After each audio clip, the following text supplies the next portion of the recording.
Den, kalau penjelasan sholat daim atau kalau di dalam kejawen itu sembahyang sukmo itu bagaimana? Kalau untuk kejawen itu bisa dikatakan sholat sejati atau sholat sembahyang sunnah. Itu nanti sholatnya nggak sama seperti sholat pada umumnya secara syariat Islamnya. Kalau dalam syariat pasti orang mengatakan ada takbir, rukuk sama sujud. Tapi kalau untuk sembahyang subuh dia tidak memakai syariat, dia hanya duduk. Nanti ada ucapan, kunci dibuka, nanti ada mengening antara pikiran, ucapan, hati ditotot jadi siji, baru nanti bisa sukmo itu keluar. Tapi susah, orang itu kadang apa untuk melepas sukmo, untuk mengening menyatukan tiga jadi satu itu yang susah. Nah, nanti kalau sudah keluar sudah sembahyang semua kita raga itu tidak sadar, raga tidak sadar.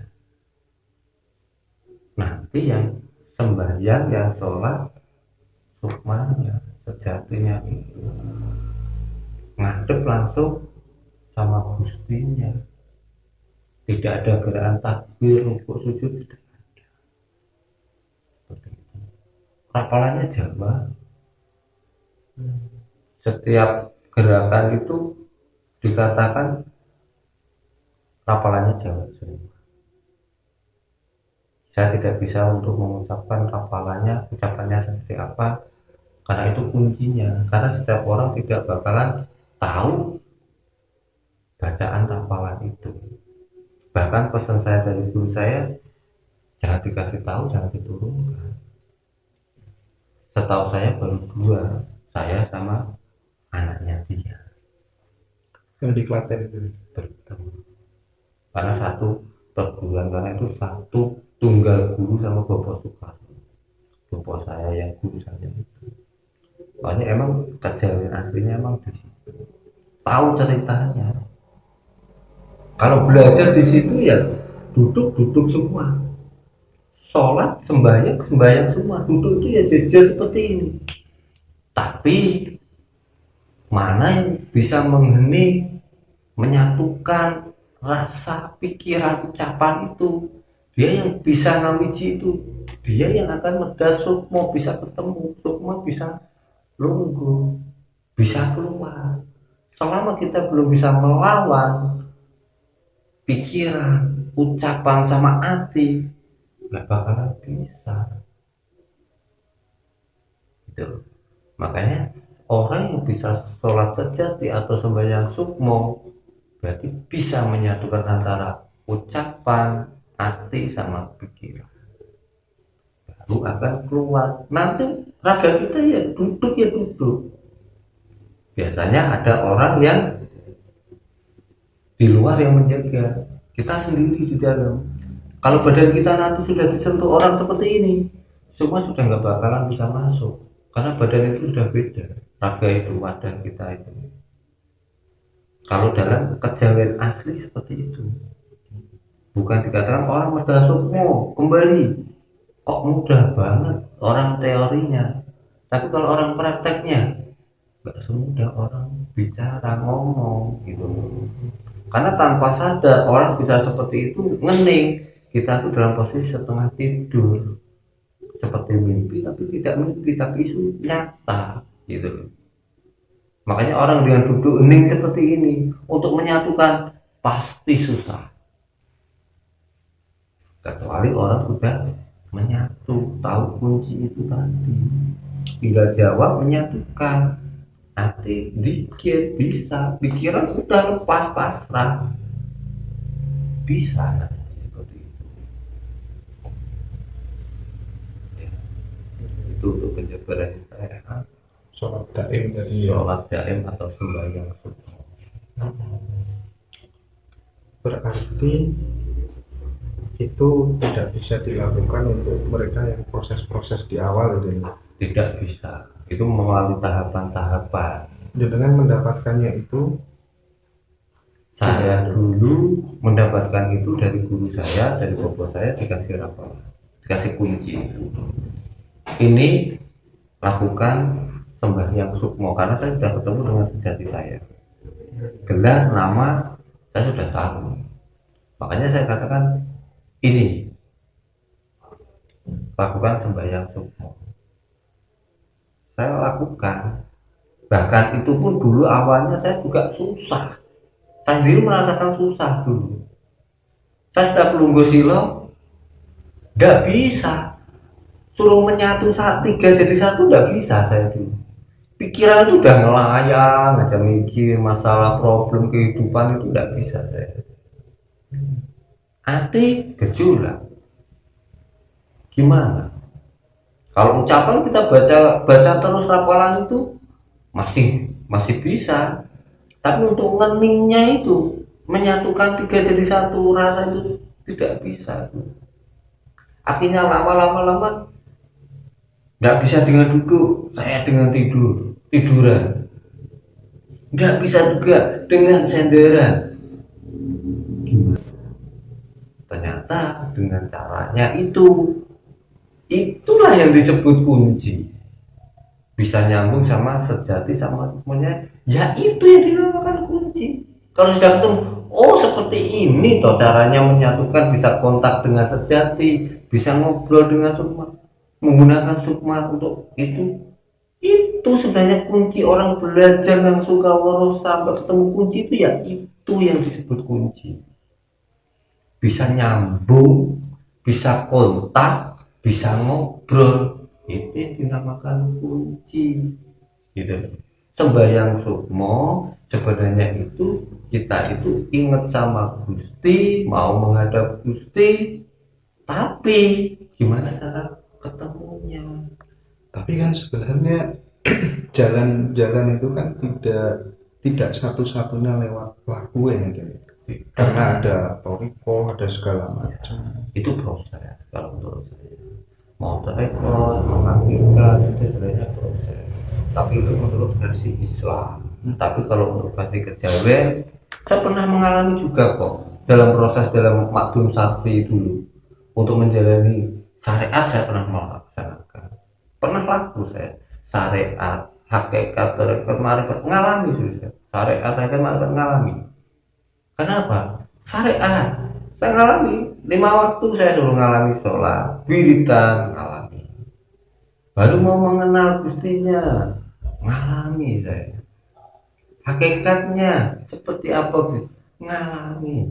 Saya dulu tidur itu tidak pernah sampai jam 12 turun, tidak pernah.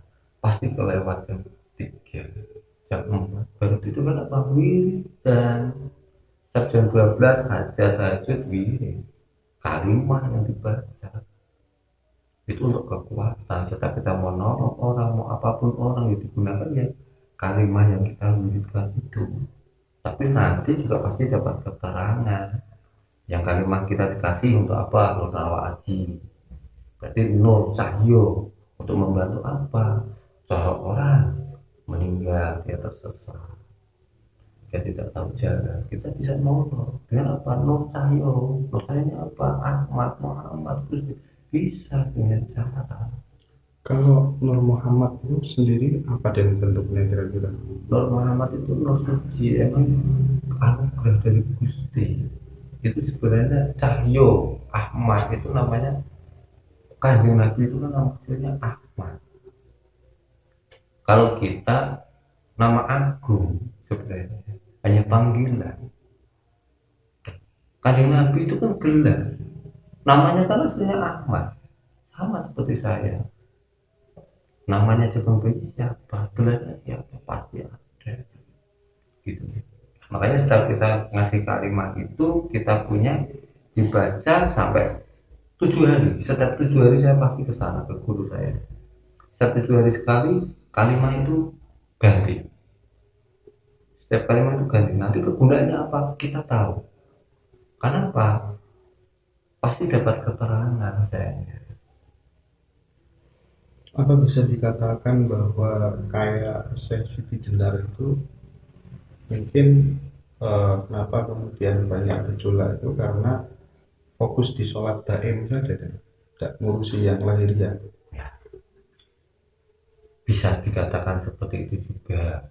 Karena dia itu membuat pengakuan itu sebenarnya yang membuat dikatakan apa ya, masyarakat itu merasa kok seperti ini ya.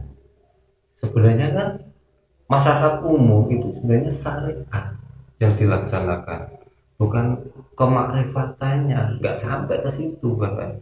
Yang penting dia menjalani syariat, sholat, ibadah, berbuat baik, sedekah, sudah. Orang awam-awam nggak belajar ilmu itu seperti itu. Tapi masa jenak dia hanya hakikatnya langsung ke gustinya. Karena apa? Sudah manunggaling kalau gusti gusti kaulo. Dia sudah mengakui bahwa dirinya itu gusti. Kalau memang kalau orang dalam belajar ilmu sejati sudah ketemu dengan gustinya, tapi tidak perlu kita mengakui, biar orang lain yang mengakui. Nggak perlu kita butuh pengakuan aku loh gusti, jangan. Kenapa? Dari orang lain. Emang sejati itu apapun yang kita tanya, apapun yang kita mau mintain tolong, dia pasti menjawab. Oh, ini sakit ini, obatnya apa? Dia jawab, ini nyebutin. Kita laksanakan secara lahir, kita ikuti. Karena apa? Jagate menungso, iki luwih jembar jagate gula iki. Jembar jagate menungso. Jaga alit ya. Kita kelihatan wadah, badan wadah seperti ini, tapi jembar. Walaupun cuma jagate dunia kayak gini, jembar jagate ini gula. Terus ada pertanyaan dari teman-teman, kalau misalnya untuk mendapatkan kundali itu proses yang harus dilakukan apa ya? Untuk pengendalian diri, hawa nafsu, lu amal sapi amarah mutmainah, supaya menep ya. Ini sebenarnya kita tuh harus banyak runggu, silong, ele. Kita harus mengendalikan diri. Setiap amarah, lu amal sapi kita harus menep. Ya, banyak istighfar. Kalau istighfar itu kan di dalam Islam, tapi kalau di dalam kejawennya gimana?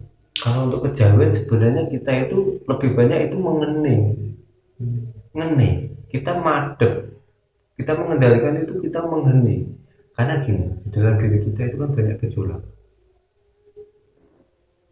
Kita ini banyak gejolak yang harus kita kendalikan.